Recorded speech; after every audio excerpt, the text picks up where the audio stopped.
Pathfinder 2.5 DCI Auto before this, I think for 2, maybe 3 years. And I spent a bit of money on modifying it to put all manual suspension on it, to put a diff lock on it, because I just found that the traction control on that type of vehicle was a bit frustrating for what we were doing at the time.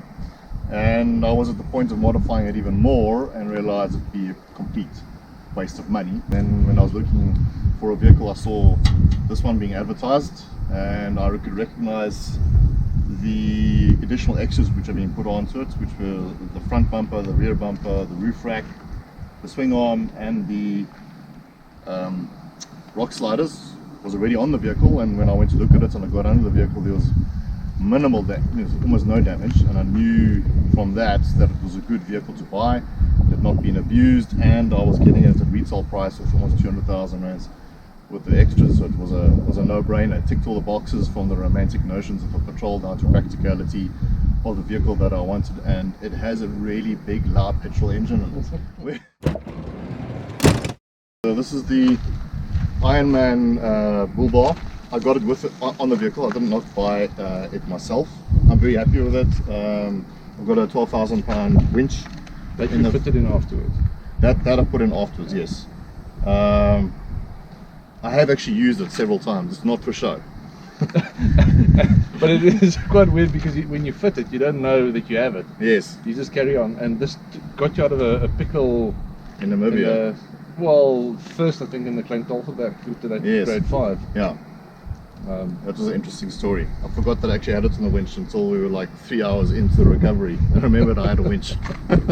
I have actually used it more than that, so it definitely has been used. I've got a Gobi X bash plate at the bottom it's mainly to protect the radiator. Any of those vehicles, if you've got a bash plate on it, it's mainly to protect the radiator and the sensitive pieces underneath there.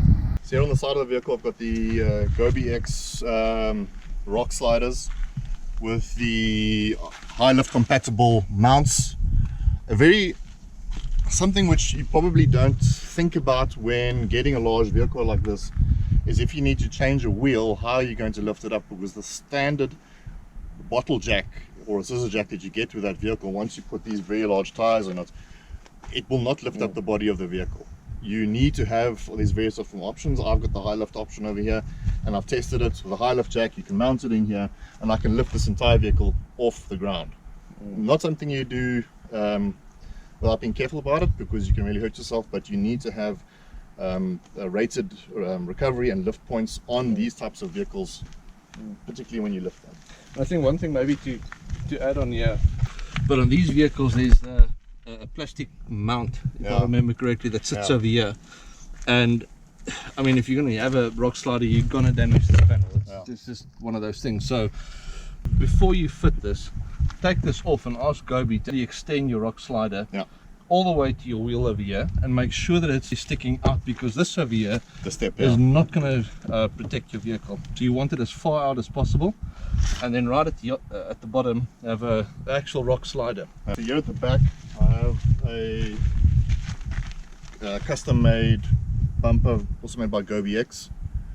And it's a rebuild, isn't it? It's a rebuild, yes. So the previous owner, he did a very long trip to Africa, went up to Kenya, I think. Anthony, I hope I got that right. And in the process, the rear tow bar tore off for the very strenuous circumstances at the time. And I bought the vehicle not too soon after he finished that trip, and coincidentally went to R&D. When they saw the vehicle, they told me, do you know what happened to the tow bar of the vehicle? Because I could see it being welded to the chassis when I had it. They were going to replace the entire bumper at their own cost, even though I wasn't the owner who had bought that vehicle and had that bumper fitted to it. So at their own cost, they gave me a brand new bumper refitted. So that was quite something to me at the time.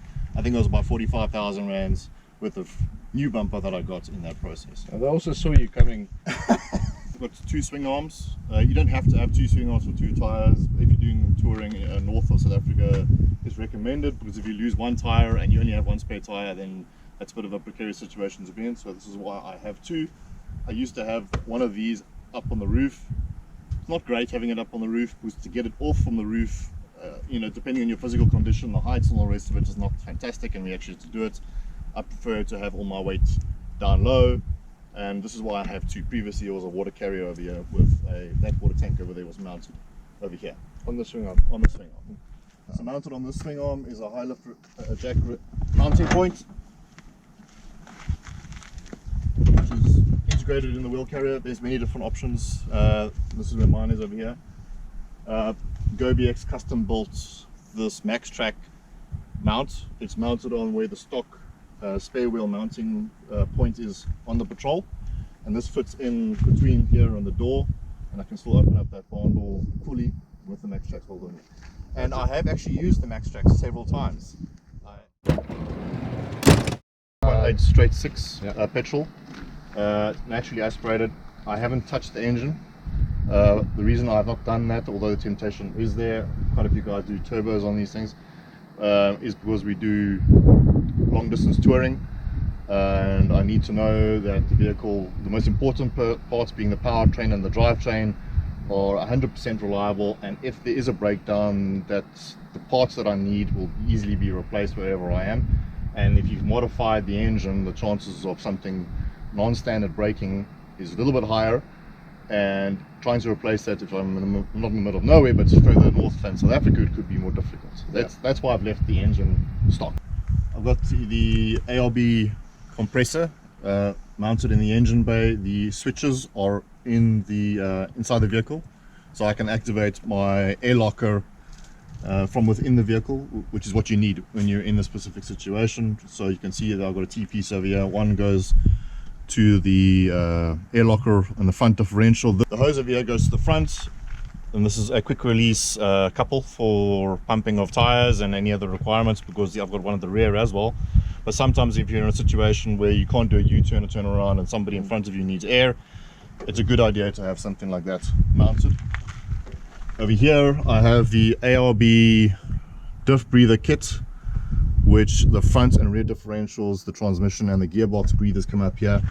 And guys, if you own a Patrol, That's a good point. don't make the same mistake that I had. These cars do not need to have aftermarket diff breathers mounted over here, because, and this is what France Ferry pointed out to me,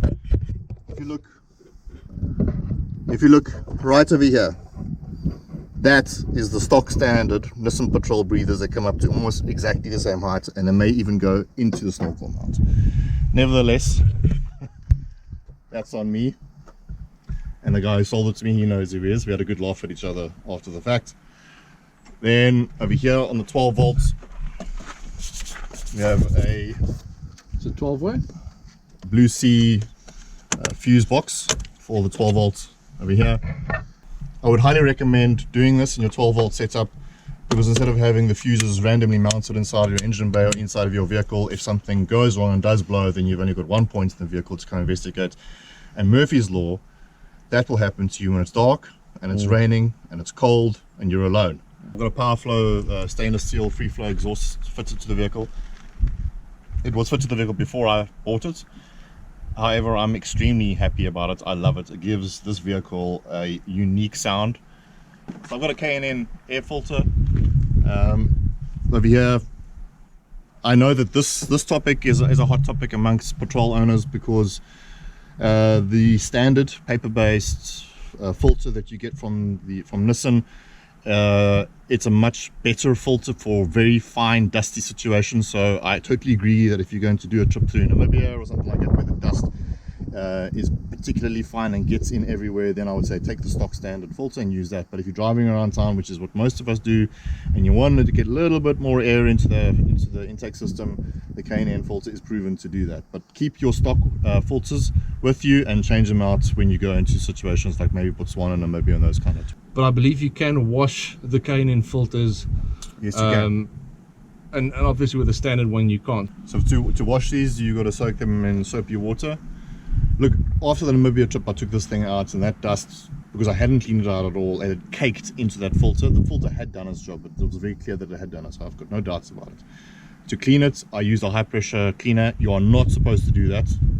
I was ignorant at the time when I did it.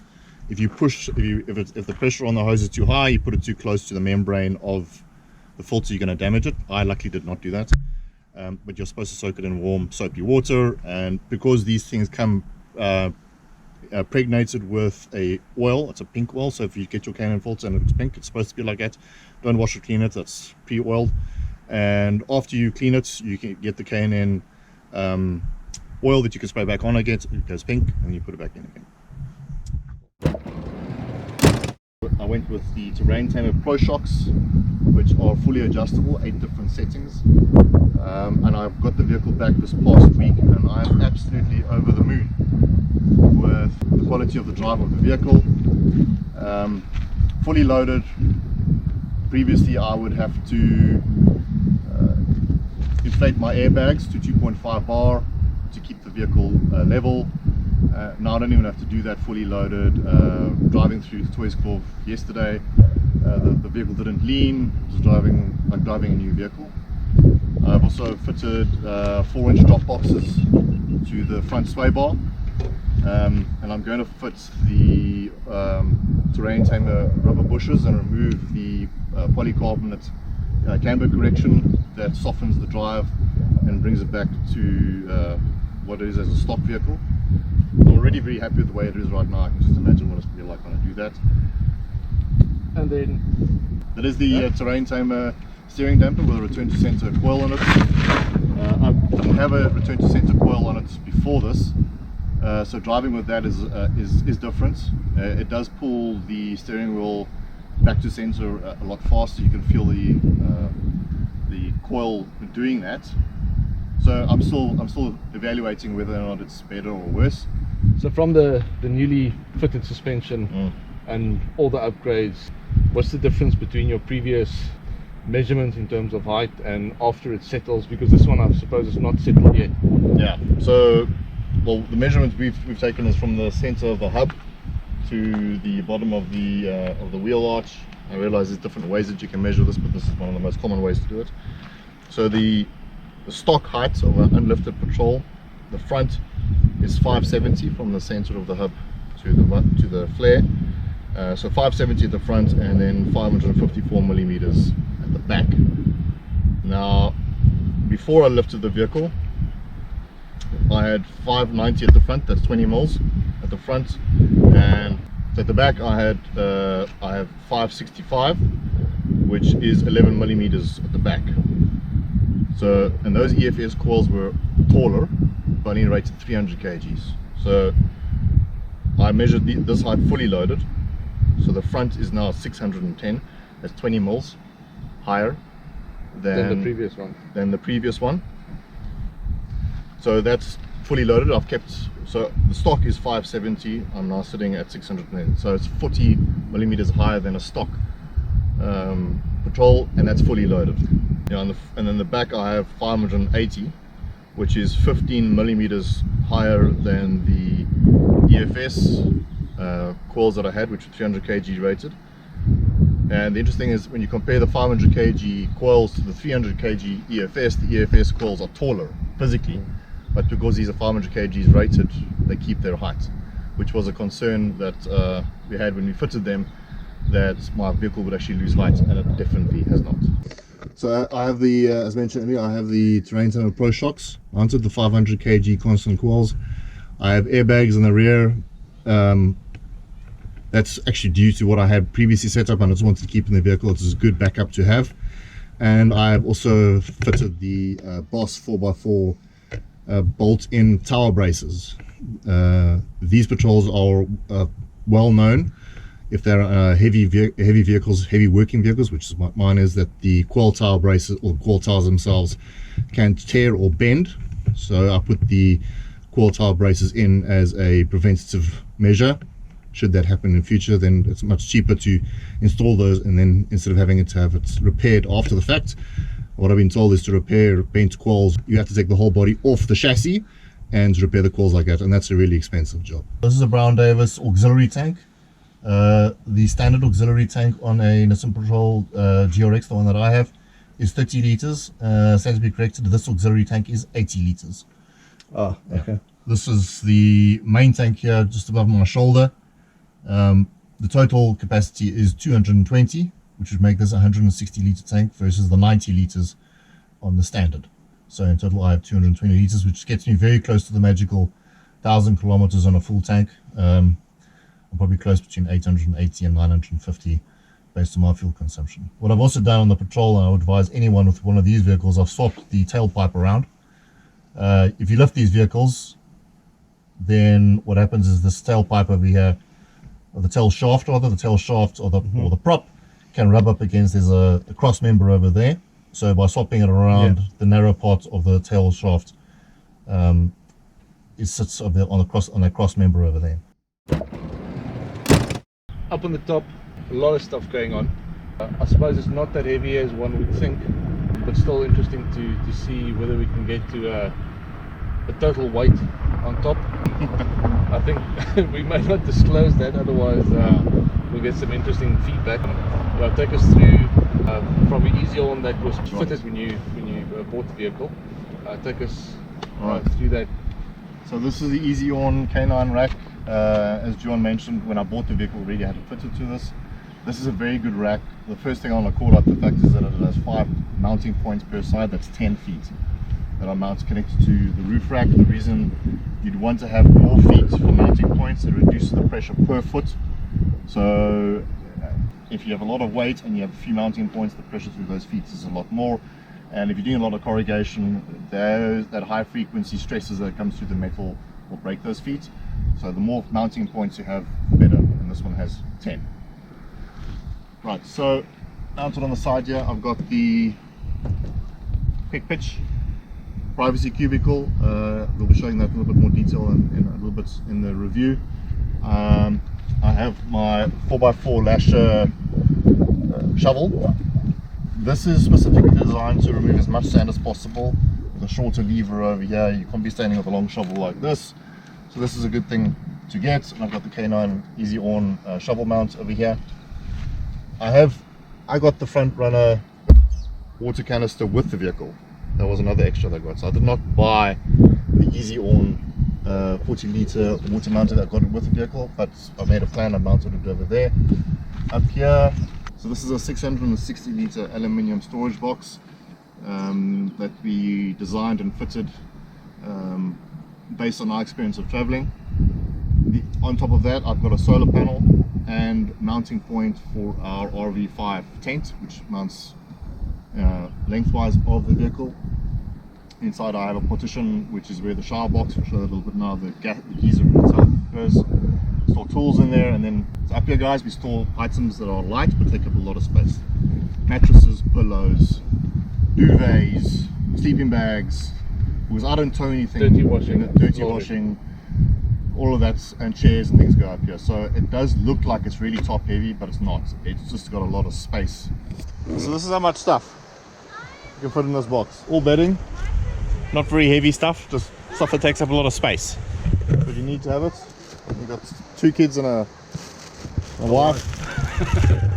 And then there's a lot of stuff. Over there, there's a partition over here. A partition over there that divides it in 2, because sometimes, you know, put some briarwood, maybe tools, depending if you're doing what kind of trip you're doing. We're going to go over there. There's a Land Rover box in the park. Then this is the shower unit that was designed for us, for that dude over there. Yeah, so we're testing it out, or not testing it, we're showing it off this weekend for the review. Works very well. There's my water source over there. Get the 12 volt from the back of the car.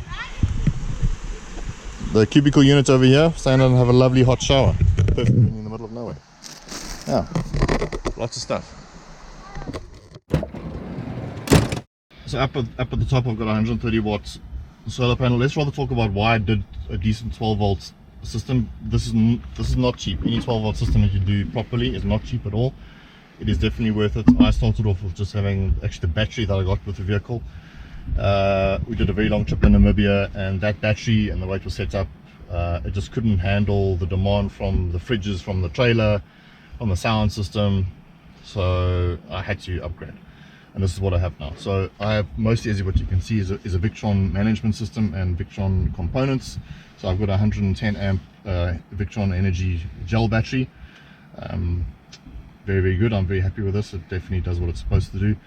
I have the MPPT charger over here and the battery protector from from Victron, and I have a 500 watt inverter which also acts as a charger. So when I bought this one, when I got this fitted, Victron I just brought out, previously the charger and inverter were 2 separate units. This is now a 1 unit.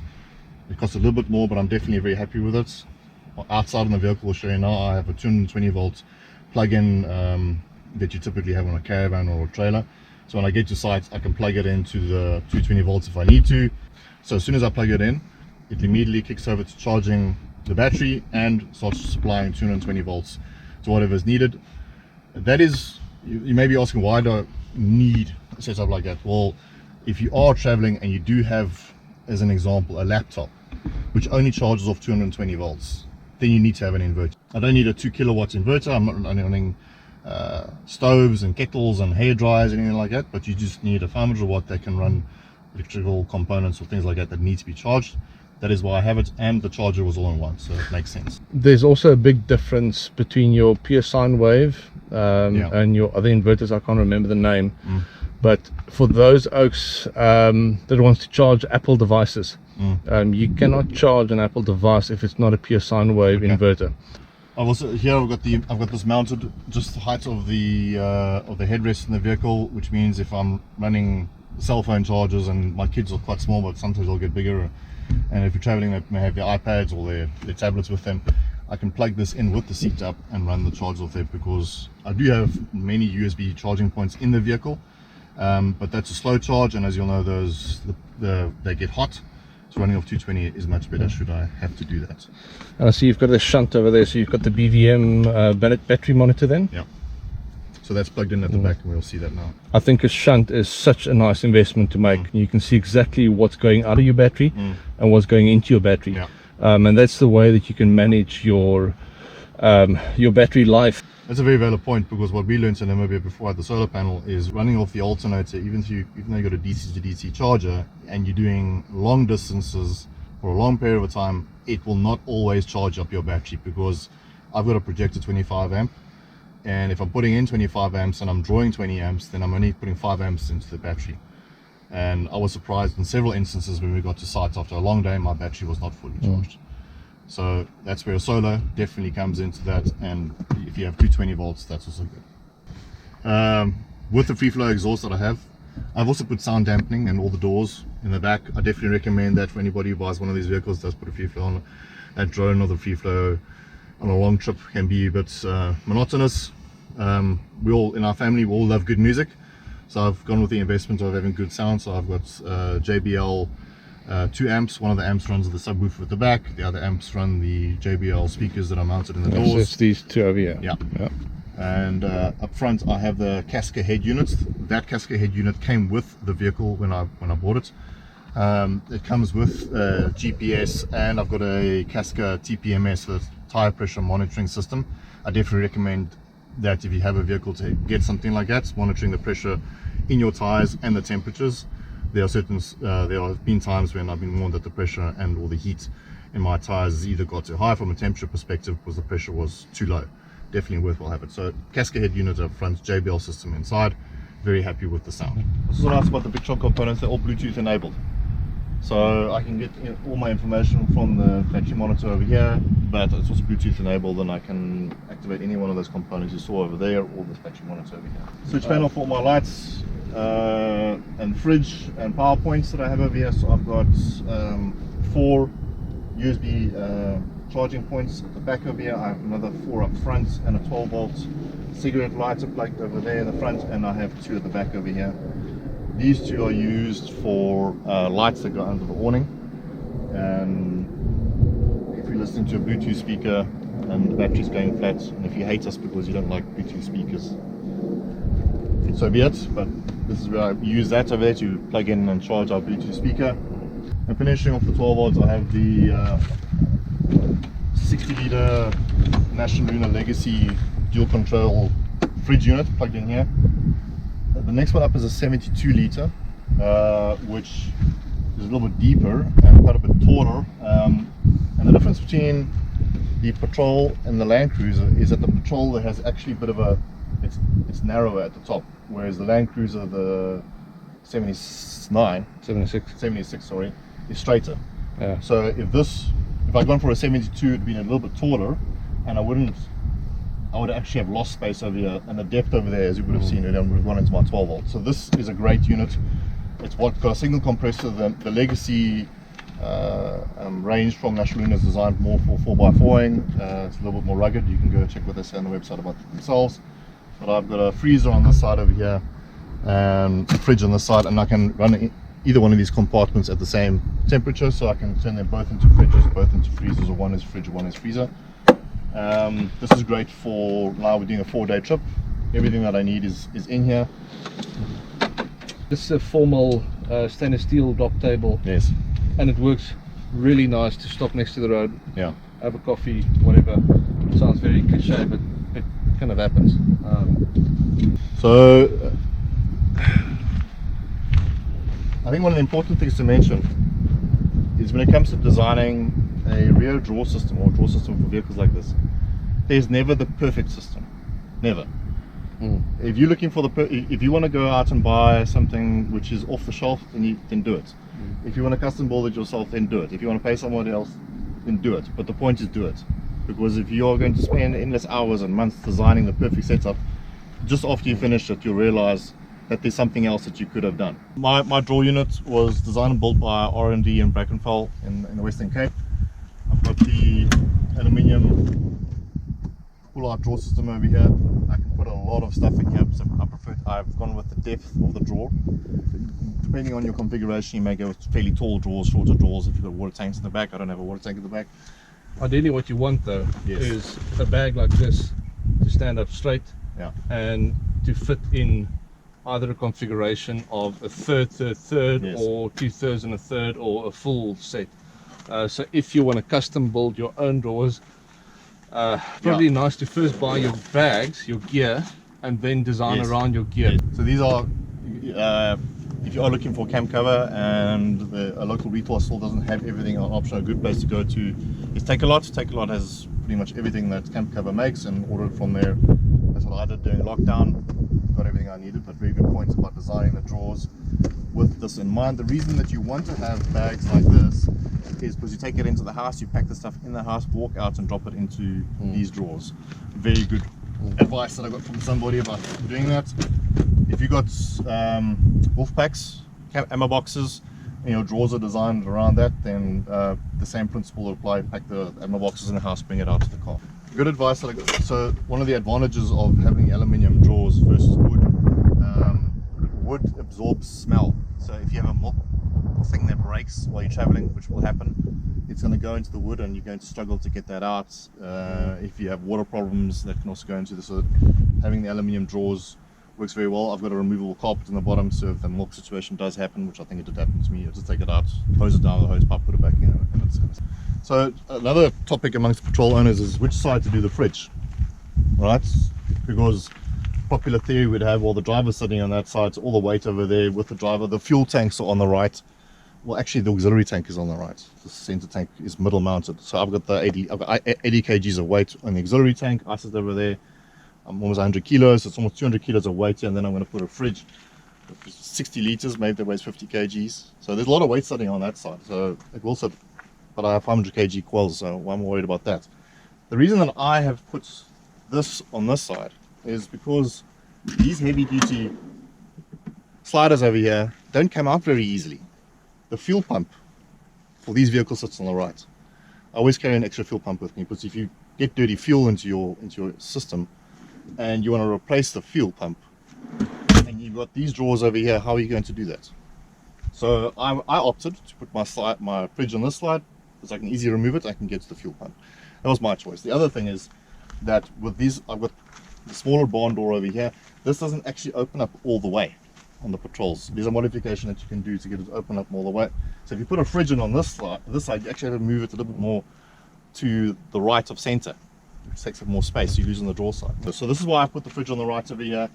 The other thing is that some guys prefer, just a personal choice, they put the drop down tables over here, but then you have to put the fridge on the left, and then you've got the problem that I mentioned earlier on. So with this option, I'll bring it out like that, and I'll drop the little table over there. I get the table on this side and the fridge on this side, and I haven't lost space over there. If I have put a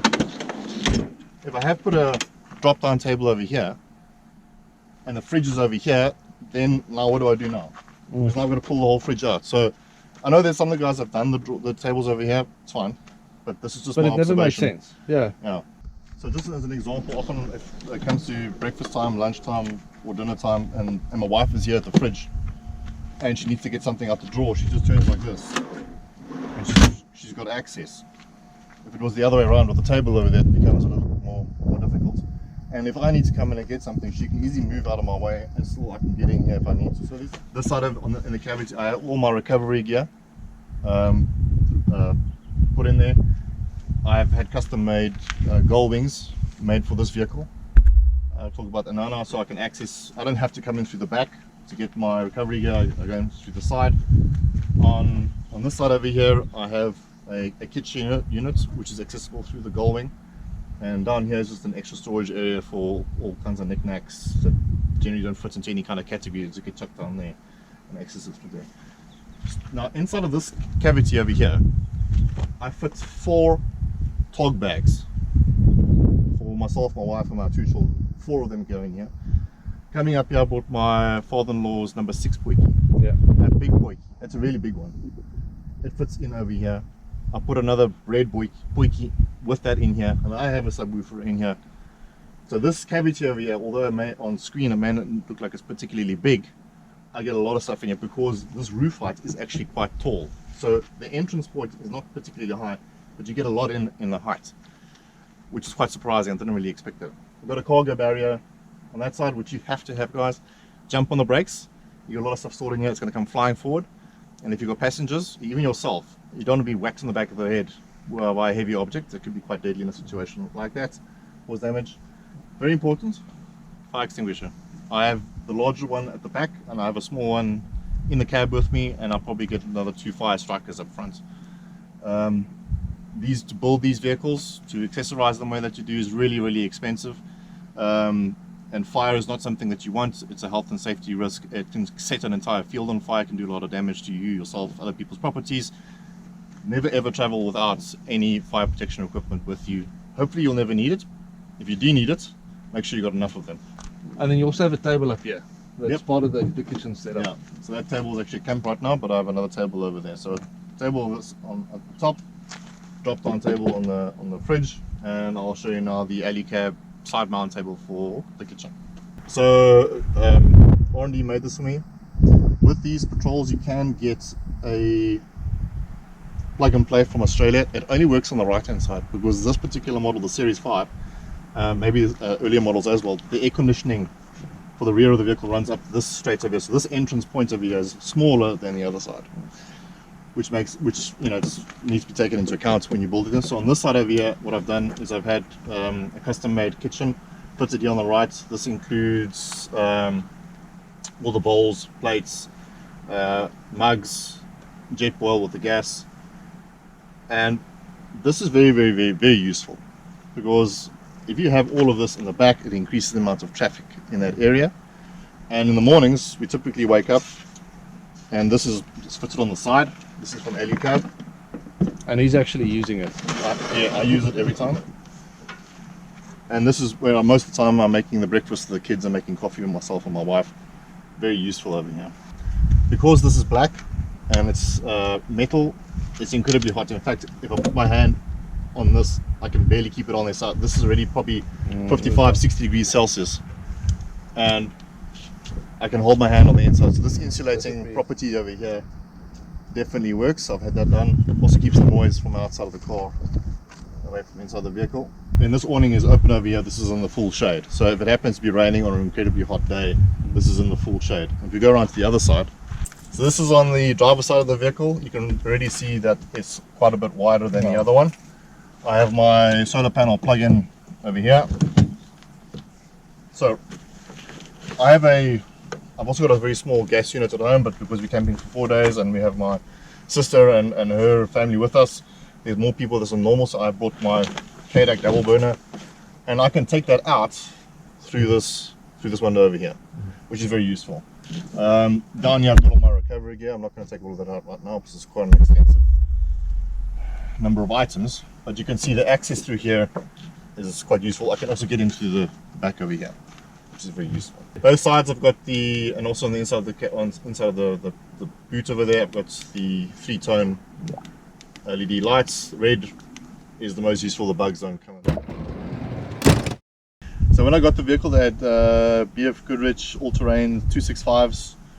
These are 17-inch rims, so 265s all-terrains. I didn't change them out until end of last year, which is 4 months ago, because I had many other things to do on the vehicle, and those tires were just fine. They had been, you know, they worked hard, but they were okay at the time. They lasted me almost another 3 years. And it's not your first set of BFGs? No, I had BFGs on the Nissan Pathfinder as well, also all-terrains. Yeah. So it was a bit of a discussion when you broke the tradition. The tradition, yeah. Yeah. So I've gone with the Maxxis Razor 35-inch tires over here. They've got a very good reputation in Australia and the United States. They're relatively speaking, new to South Africa, so the market penetration is not as deep as the very well-known brands. I am very happy with these tires. There are several guys in the Patrol forum who are using these. They are very good. The places that I have had an opportunity to test them out, they've done fantastically well. They've done well in the sand. They've done well on rock. I've not had an opportunity to actually use them in the mud, but as you can see, they're not going to want for anything. They get good mileage out of them, and the price I think was 1,200 to 1,500 rand cheaper per tire, and I needed to replace 6. So that was a fairly substantial saving, having to replace all 6, because I have 2 rear tires at the back. So this is a 35 by 12.5 on a 17-inch rim. To fit them on the Patrol, I had to get 30 more wheel spaces from 4x4 Direct. You can get them from many other places, because without the wheel spaces you're going to get a lot of rubbing, specifically in the back. I do get a bit of rubbing still in the back, but it's not huge. And I'm running it on slightly more than a 2-inch lift at the moment, but previously I had a 2-inch lift and they ran just fine. Lots of travel, a little bit of rubbing, but not massive. A big thing with fitting much larger tires, I mean I went from 265s up to these, is that you will notice that you lose a lot of power through, because I'm on a much bigger wheel. So I had to do the diff ratio conversion, so I've gone to 4.11 diffs front and rear. So I just bought the diff ratio conversion kits, which actually amounts to a total rebuild. So there's 2 different options to go there. The diff ratio conversions are becoming more popular. In fact, I was told recently that they can't even get those diffs in South Africa now, but I know there's a problem with supply chains from overseas because of COVID and all the rest of it. I am extremely happy with this conversion. I know that one of the other options on the 4.8 petrol is to put a turbo in there. If you want to do that, you can do that, but a different option is just to change out the diffs on these things. Totally different vehicle. But what I can say is that when I put the diff ratios on here with the 35 inches, I had the same performance I had on the 265s. What I've done here is I've extended the rear mud guards. I've got the chains on there to pull them out of the way, because if you're doing reversing and sanding, reverse and sand, what can happen is that it gets pulled off. The reason I've gone with the extended ones over here is because you throw out a lot of stones, specifically in long distance travel. Especially mud terrains. Yeah, especially mud terrains. It throws out a lot of stones. When we did the trip in Namibia, at that time I was towing my trailer. I had to have my trailer not resprayed, but I had to have a lot of touch-ups done to it, because you're basically sandblasting your vehicle day after day after day on hundreds of kilometers of dirt road. So by putting these mud guards on the back, it reduces that. Although I'm not towing now, if there's cars traveling behind you, you can throw up stones and do damage to them. If you're mounting tires on the rear of your vehicle, note that leaving them out in the sun day after day after day, the rubber will degrade. It will get harder and quicker. There are stories about people who never used their spare wheel until they got a flat somewhere, then they put it on the rear of their vehicle, drove away, and the thing broke into pieces because it had, I think it's devulcanized is the correct term. Yeah. So with a 35-inch tire, you do not get off-the-shelf full wheel covers for 35. I think the largest is a 315 you can get from Camp Cover. There may be other suppliers, I don't know who they are.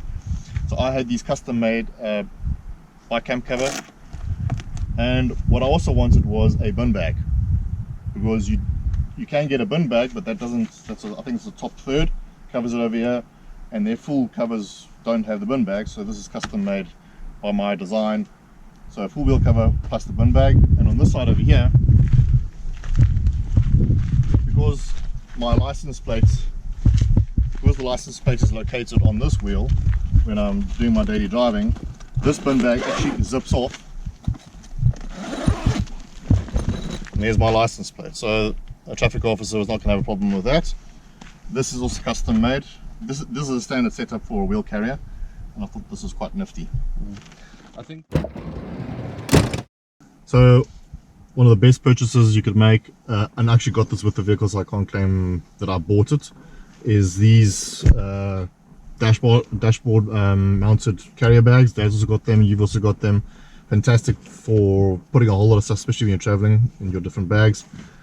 Inside of this I've got I've got 4 USB points for mount for charging items. At the moment I'm charging one of the GoPros that went flat while we were busy filming, so you can really see that it's proving its worth.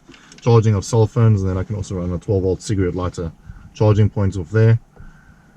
Up front I have the Cascade head unit. At the moment I have the TPMS system showing me that in the front I have 2.3, 1.9 bar left and right. Front left tire is 42 degrees Celsius, the front right tire is 31 degrees Celsius, and the temperature difference is purely because of the sun shining on the tire. Back left is 39, also got the sun on it, 2.5 bar. Back right is 30 degrees Celsius, 2.1 bar. So it just shows you how much of a difference just the sun shining in your tires has. I've also got the Tracks for Africa GPS maps. I've got the USB card in here. I'm very happy with that setup. There definitely are better options. Right, so up front I've got the stock rear diff lock switch over here. All the Patrols have that mounted elsewhere. So down here, I know in the other vehicles they've got the automated aerial lift up and lift down switch over here. I didn't have that. So these are my spots and my LED bars up on the top, my air compressor, and my front locker over there. This tells me the temperature in the cab and the battery voltage of the main battery. I have a sub tank switch. This pumps the fuel from the main tank to the sub tank. The rear cooler, which I don't need because the boot's now occupied by a kitchen unit. And then I have over here the low water switch, a warning system. So, and it has already happened once where the water inside of my cooling system dropped below the level and the alarm started to go off. So I've got the radio up front over here, definitely a very useful thing. I'd recommend it to anybody who's traveling in a convoy with friends or family. And it's again the 4x4 community for licensing. Yeah. And then up front over here, I've got another light switch over here for some other lights somewhere in this vehicle. I don't know. So many lights. This is the spot. These are the KC spots up front. Oh. These are the bike spots up top, and these are the LED bars up here. And here's another spotlight. So this is the switch down over here. That operates the rear working lights that I spoke about earlier, and that I can activate from inside the cab should I need to while I'm busy driving. Cool. And then you also have door armrests. Yeah, these door armrests. Mixed reviews. I'm very happy with my one because it stays on the door, but my wife's not very happy with hers because it falls off frequently. And your wife's brother is also not happy with his. No. Never ever travel without a selection of cable ties. You do have a lot. So that's like 3. So I've got 3 sets of cable ties and my fire extinguisher up front. You always need something to tie something down and something to loosen it. So I've also got a can of WD-40 in the back. And you've got another.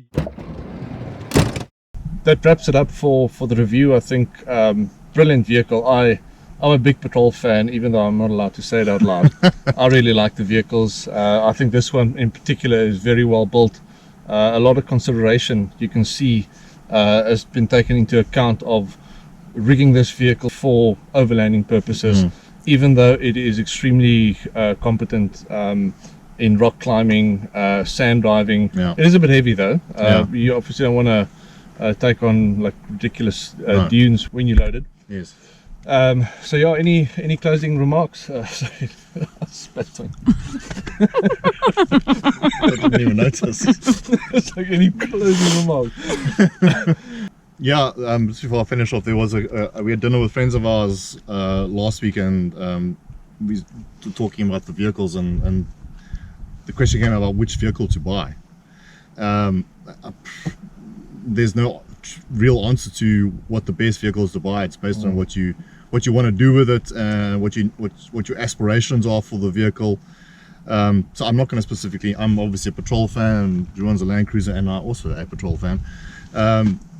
And I chose a full-size SUV because I can do more to it. I mentioned earlier on with the Pathfinder, it can only go so far. That's not to say that anybody who owns one of those mid-size SUVs is wasting their time and their money, but you should have a pretty clear indication of what you want to do with your vehicle before spending too much money on it and then you waste it. And then the topic came up about resale value. So you're never going to get your money back on what you spend on these vehicles. You'll never get it. But the reason you buy it is to create memories and to have fun with your children and to get them interested in this, because our friend's Uncle Graham, he had a Nissan Patrol, and here I am almost 30 years later with my own. So the inspiration from something like that such a long time ago has changed my family's life. And the reason you buy these types of vehicles is for those reasons. So you should choose something that is going to last you for maybe 20 to 30 years, because that's probably the lifespan of a well looked after vehicle that's going to give you memories with your young children, and then with you just you and your wife one day touring on their own. Something which is fairly simple to maintain. The modern vehicles have got their complexities. That's another rabbit hole you can go down. And then kit it out to your heart's contents. Your budget obviously comes into play. You're never going to get the project done within 3 months. I've been building my vehicle and Juan's been building his vehicle for almost 3 to 4 years now. We've been working on these things. It's never a complete project. So it's almost like pick your poison. Pick your poison, yeah. If you want to be poisoned, like, pick it, because you will be poisoned. You're not going to get your money back, as you said. And I think what you mentioned now is over that 3 or 4 year period, if you get your vehicle finished within 3 months from buying it, there's a strong possibility that you're going to redo it or regret. Do it in phases. Start off small, go tour. You don't need the best setup to go and tour. I mean, we've seen it with what we've started off with. Just in closing, my wife has just reminded me how much I love this vehicle. I've had nightmares where a celebrity by the name of Jeremy Clarkson took my vehicle and flipped it into the ocean and it drowned, and I woke up upset because that happened to my car. When my car is away and it's been worked on, I miss the vehicle. And that is a good place to be, because then you never have buyer's regret. So take into consideration, when you spend a lot of money on these vehicles, which can be the case, you don't want to be the guy who regrets what you spent your money on. Buy something that you love within reason, and then it will be the best gift that you've ever given yourself for probably most of your adult lifetime. So closing off, guys, this brings us to the end of the review of the Patrol. I know it's been a long time coming for all of us to review our vehicles. It's been my turn. It's been a great day. It was a fantastic journey trying to find this spot, but we found a great spot. Thank you, Juan, for taking us through that. So next up is going to be the Toyota Land Cruiser, Juan's Land Cruiser. It's going to be a great review in the next few weeks' time at our next campsite. We'll be going through his vehicle and sharing that with you guys. Thanks very much for joining us.